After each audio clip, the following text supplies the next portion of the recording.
bento PDF យើងចុច start using now អញ្ចឹងនៅក្នុងនោះមាន popular tool អញ្ចឹង popular tool នេះគឺជា tool ដែលជាទូទៅយើងប្រើ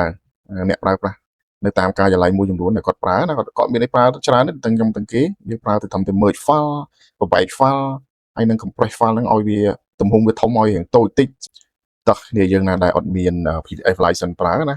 យើងដឹងហើយថា PDF គឺជាកម្មវិធីមួយដែលយើងសម្រាប់បើក file ដើម្បីមើលឯកសារអញ្ចឹងថ្ងៃនេះខ្ញុំបង្ហាញបងប្អូនប្រើរបស់ free មួយដែលអត់គិតថ្លៃហើយមើលទៅល្អមែនទែនតើឥឡូវយើងចូលទៅ PDF នឹងបងប្អូនគ្នាដោយយើងបើក browser របស់យើងហើយ PDF ហ្នឹងយើងប្រើនៅលើ browser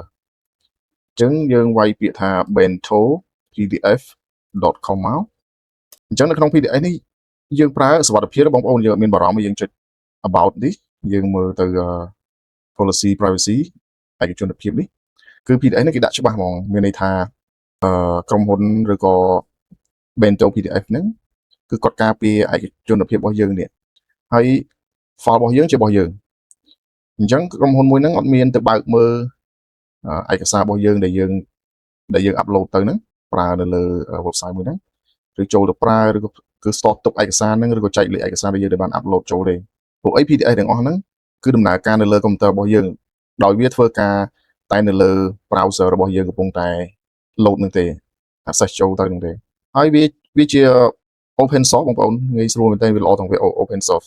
ដែលយើងអាចមើល code ឬក៏ view code ឬ add បន្ថែម feature មួយបានដែល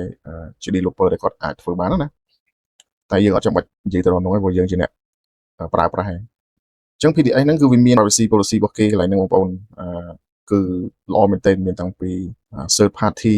security ណាគេមាននៅក្នុងទាំងអស់នេះជា open source library ដោយសារតែវាប្រើប្រាស់ជាលក្ខណៈ JavaScript ហើយនឹង Web Assembly ណាអញ្ចឹងវា run ដំណើរការនៅលើ web browser របស់យើងវាអត់មាន request to server ណាមួយរបស់ Benzo ដើម្បី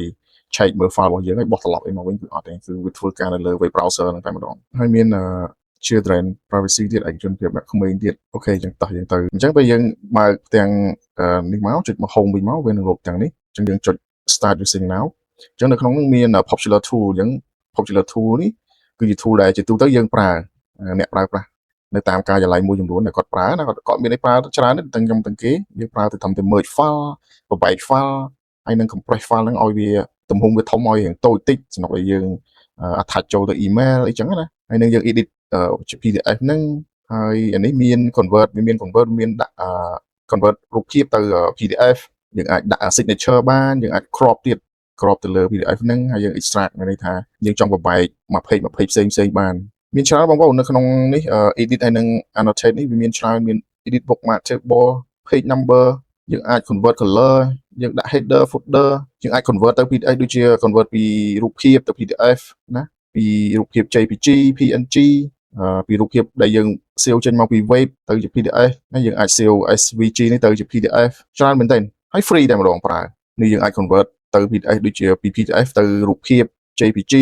ទៅ PNG ទៅ WebP វិញហើយយើងអាច duplicate យើងអាច attach document យើងអាចបន្ថែមនៅ document ណាមួយនៅលើ document មួយហ្នឹង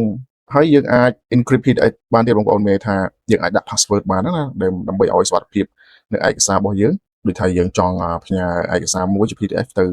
រណាម្នាក់យើងអាច encrypt វាដាក់ password វាបានយើងដាក់ password ទៅយើងចុចហ្នឹងវាដាក់ password ហើយបើពេលដែលយើងចង់ដោះ password វិញយើងគ្រាន់ចុច decrypt នេះវិញមកយើងប្រើ decrypt នេះហើយចុច password ដដែលហ្នឹងគឺវាដោះហើយយើងអាច remove metadata បានទៀតមានន័យថានៅក្នុង file PDF របស់យើងវាមាន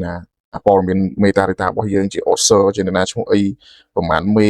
ថ្ងៃណាយើងអាច remove metadata នឹងចោលបានទៀតវាល្អមែនទែន Bento PDF នេះបងប្អូនប្រើដោយសេរីឥឡូវយើងចូលទៅឧទាហរណ៍មួយមក start using now ឥឡូវខ្ញុំឧទាហរណ៍ខ្ញុំ merge file PDF 2ទៅជា PDF តែមួយណាអញ្ចឹងឯកសាររបស់ខ្ញុំ PDF នេះខ្ញុំទុកនៅក្នុង document អញ្ចឹងពីនេះអញ្ចឹងខ្ញុំនឹង merge file នេះឲ្យទៅជាតែមួយ file ឯងអញ្ចឹងយើង upload មកហើយយើងចុច merge PDF នេះមកប៊ូតុងនេះមកហើយវា merge អញ្ចឹងយើងចូលមកនឹងដែរមកយើងដាក់ឈ្មោះវា